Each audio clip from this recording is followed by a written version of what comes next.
oil, Bitcoin and more from just 70 fils per contract. For a limited time, get 3% interest on your balance. Visit avofutures.com now. Welcome back to the Business Breakfast, 8:36, talking real estate in a second. First up, though, 1,000 dirham voucher to give away at Carluccio's, specifically the new one in Dubai Marina Mall. All the classics are there, plus innovative items like the 23-carat gold burrata pizza. If you want 1,000 dirhams to spend on that, well, here's what you got to do. We're talking about pasta all this week, and the names of Italian pasta, which we are pronouncing very badly and asking you to identify. Tell us, what are vermicelli? And because my pronunciation is so bad, producer Isa has dug this out of the archives. Vermicelli. Thank you very much indeed. What is it? I want the answer in your name. 4001, WhatsApp 0487155500. If you get it right, you could be heading down to the new Carluccio's Dubai Marina Mall branch. Business headlines on Dubai Eye 103.8. With JAFSA, empowering businesses and driving global economic growth. JAFSA ranked number 1 and awarded the world's best free zone by Financial Times FDI magazine. Americana, which runs KFC and Pizza Hut in the region, reported a 15% drop in quarterly sales. Americana cited, quote, regional geopolitical situation and slowness in consumer demand. Abu Dhabi-based E and the telecom and the tech giant reported quarterly profit that was a little change from a year ago at just under 3 billion dirhams. Shares of Microsoft and Meta both falling more than 3% after earnings reports last night. Now, both tech giants reported very strong profit growth, but investors of Meta focused on Mark Zuckerberg's AI expansion investment, too high, they say, and with Microsoft, they're concerned about the outlook for next year. Gold hit a record high of $2,800 as Indian buyers head to the souks for Diwali, which begins today. Jewellers reported moderate demand with high prices putting off some shoppers. In the UK, the Labour government's first budget since 2010 includes £40 billion worth of tax rises and spending cuts across government, as well as promises to invest in infrastructure and support working people with higher wages. Over to the US, economy grew by 2.8% last quarter. That's weaker than expected. And Europe's biggest economy, Germany, narrowly escaped recession in Q3, according to official data. The outlook isn't great. The IMF sees zero economic growth this year in Germany, marking the weakest performance among major economies. Property Pulse. With Espace Real Estate. Think Dubai Real Estate. Think Espace Real Estate. Right now on the Business Breakfast, we are going to build a straw man, and a bearded Scotsman is going to chop it down. The aforementioned bearded Scotsman is John Lyons, Managing Director of Espace Real Estate. Morning, John. Good morning. How are you? I'm good, thanks very much indeed. So the straw man that you're going to knock down is a report by S&P Global, the ratings agency. To summarise it, it suggests that rents and prices in Dubai will stabilise and may even fall over the next 18 months. Your reaction? Yes, I think it's obviously a hot topic of discussion in the real estate market at the moment, this article that's out this week. And it would be welcome news by many, obviously, tenants wanting to see rents will at least stop climbing as high as they have been. And if they could fall, that would be good. But I just think personally that that is unlikely to happen in 18 months, as the article suggests. Okay, so rents stabilising and prices stabilising over the next 18 months. I mean, it doesn't seem completely unreasonable after the rally we've had. No, I think that it could easily be the case that we see rents stabilise, and that would be a natural part of the cycle as we see a lot of supply coming into the market over the next couple of years. But I think to see rents fall, we have to see a big swing from the 20% increases that we've seen in a lot of communities over recent years on an annualized basis. And it would have to go a long way to actually go into a sort of declining phase of price movements. So I think that it's unlikely, in my opinion, given the amount of population growth that we are seeing. Yes, it is the case that there's a lot of supply coming to the market, expected to come to the market in 2025, 26 and 27. But that supply is very much needed because we are in an undersupplied situation at the moment, and that's why we've seen prices rise so significantly. In the report, it talks about a 3.5% population growth over the next 2 years. That would be a lower level of population growth than what we have seen over the last 3 years or even over the last 10 years. So I expect to see more than that. Okay, well, let's look at the supply side of things first of all and what the report has to say. They say a potential increase in supply could saturate the unfulfilled demand and lead to lower prices and rents. And these are the numbers. The market expects residential supply stock will increase by 182,000 units over 2025 and 2026. They say this is significantly higher than the average of 40,000 units delivered per year between 2019 and 2023. Your thoughts on their supply numbers? Yeah, the supply numbers look pretty accurate to me, and I've looked at 2022 and 2023, and in the residential market specifically, villas, townhouses, apartments see an average over those 2 years of about 36,000 units handing over. So that's roughly the same as what they're talking about there. Over the next 3 years, 25, 26 and 27, it's true that we will see an 88% increase in the annualized rate of supply. But most of that increase is going to come in the apartment market, which makes up 80% of the supply pipeline. We'll only see an increase in the supply rate of 9.5% in the villa market. So I think that the apartment market, we've talked about this before, the apartment market could be very adequately supplied. You're going to see a lot more properties coming into that sector of the market. Villa market still looks to be undersupplied to me, and that's likely to keep pressure on the price to the upside. So a bifurcated market, different dynamics in apartments versus villas? Yes, I think so. And what I also think is important to look at is that population growth side of the equation, because ultimately the off-plan market is a speculation on population growth. It's investors buying into that market, assuming, if it's the investors that are buying it, which it is a lot of the time, assuming that there's going to be people there wanting to live in those properties 3-4 years down the line. And we look at over the last 10 years, population growth has been 65% over that period, and that's an annualized rate of growth at 5%. The last 3 years, the annualized rate of growth has been about 3%. So depending on where you look, if it comes in over the next 2 or 3 years at 3% rate of annualized growth, which is what it has been, we might, in that scenario, be in a slightly oversupplied scenario. But if we come in at the same growth rate as we have had in the last 10 years, which is 5%, we will still be in an undersupplied scenario, because then we will have a lot more population than housing. Yeah, and if you look at the Dubai numbers, we had the Dubai budget this week, and they reiterated the population target, 3.8 million. Now they put the population out. This is the Dubai government, 5.8 million by 2040. I mean, that's only 15 years away, isn't it? Yes, and it could even be higher than that if we see the same kind of population growth in percentage terms as we have seen over the last 10 years. So it's anybody's guess, but when you look at the population growth and then you even match up against other interesting data points that we see. For example, Do came out a few months ago pointing out that their customer base is up 2.9% year on year. These are the sort of things that sort of corroborate the population data that we're looking at. A 3.1% increase in the population growth over the last 3 years could easily continue. I think we only need to see 20 or 30% more population growth over the next 3 years than we have seen over the last 3 years in order for the market to be in equilibrium between supply and demand. And if that's the case, you might see prices stabilize, but you won't probably see them fall from where they are at the moment. That also we haven't even discussed the fact that in 25, 26 and 27, we've got the data for when they're due to be complete. When they're actually completed is a different thing. Quite often in the real estate market, many people will know the completion is delayed, and therefore it pushes out into 28 and 29. Lots of messages coming in. I'm going to throw this one at you because you're a friend of the show. You've been here a long time. Of course, no name on it. Of course, Espace won't agree. They want to encourage the narrative that rental and sales prices will increase because this helps their business. Turkeys aren't going to vote for Christmas. Yeah, it's a very good point, and I can understand why. I've said this before as well. There's nothing that people hate more than a real estate broker on here talking the market up. But we're really just trying to look at the data, and the fact is that if you look at the annualized rate of growth over the last 10 years, it's 5.11%.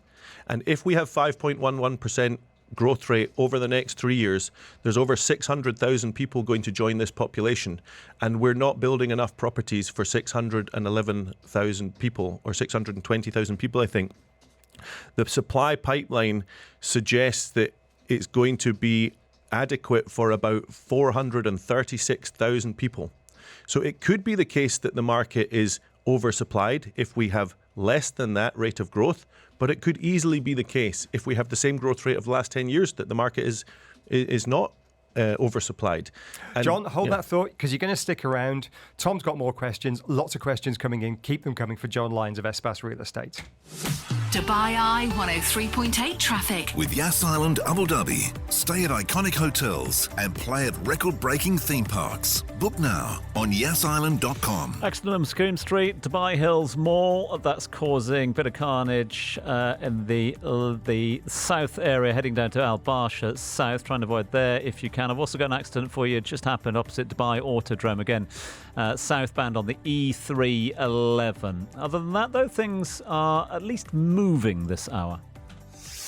Dubai Eye 103.8 traffic. Yeah, messages coming in thick and fast. Thanks very much indeed, Nazar. Valid point about 2008. It was much more expensive then, relatively speaking, for real estate in Dubai. Keep them coming.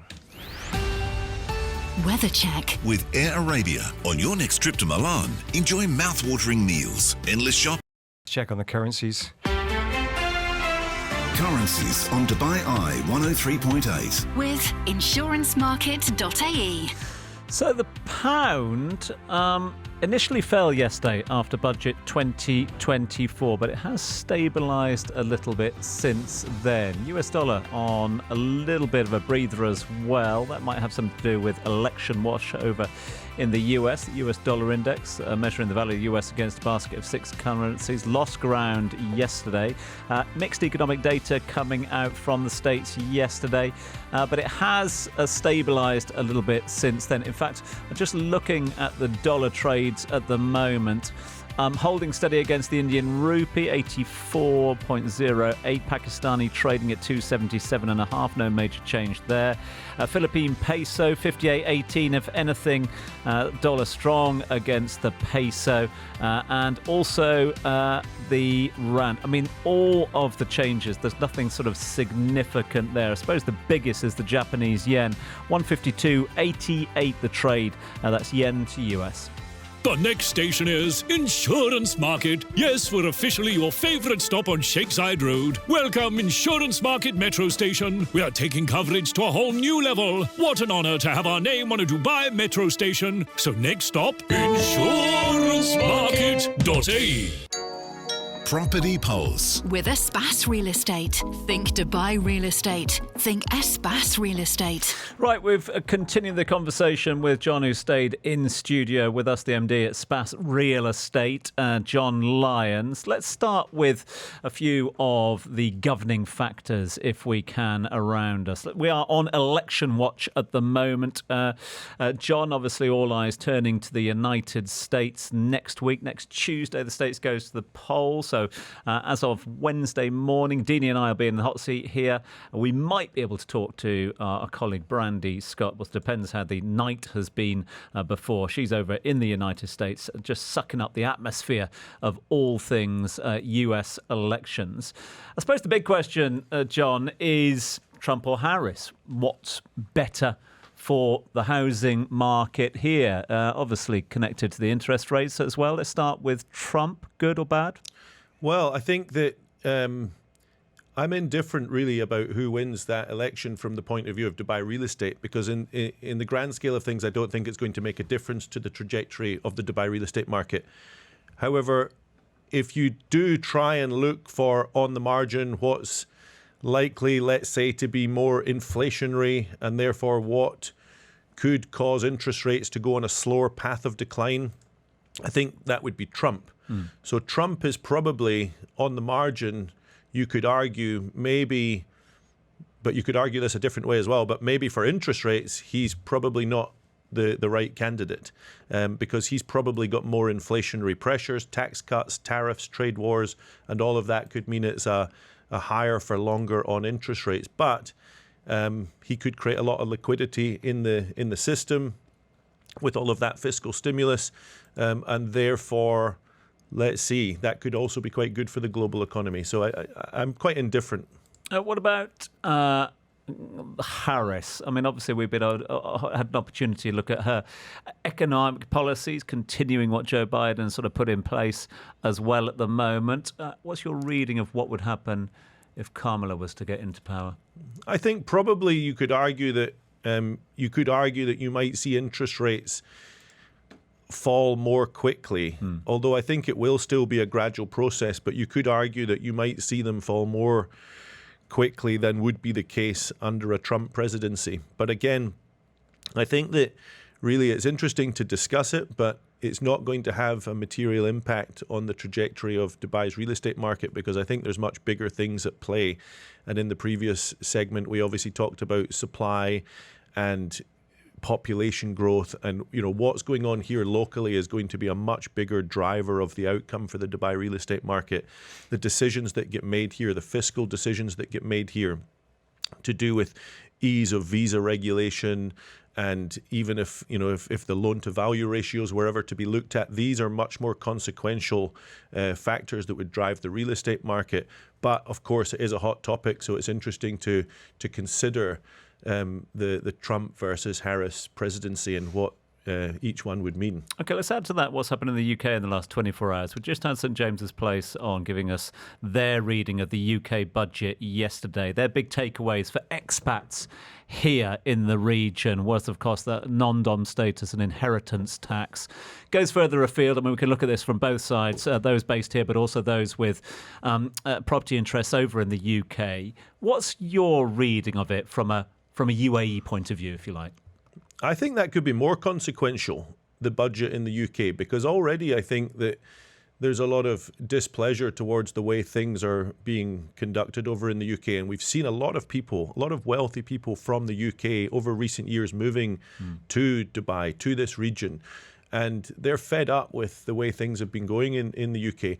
I think that now to put VAT on school fees, private school fees, for example, is the sort of thing that really frustrates and annoys a lot of people.